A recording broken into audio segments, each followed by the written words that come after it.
من بعد ما عمرناهم بالحشوه كيف ما شفتوا.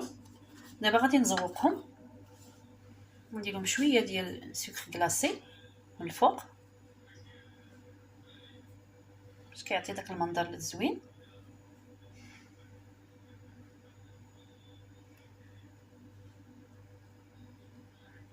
وباش نكملوا ليهم يعني التيم ديال اننا واضعين لهم الحامض الليمون، غادي نوضعوا لهم واحد القشره ديال الليمون من الفوق.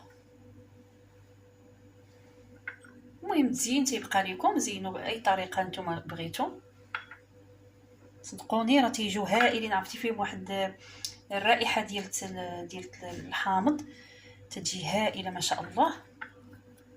ان شاء الله تجربوهم بالصحه والسلامه، وبقاو ان شاء الله من دائما كتجربوهم ان شاء الله تعالى.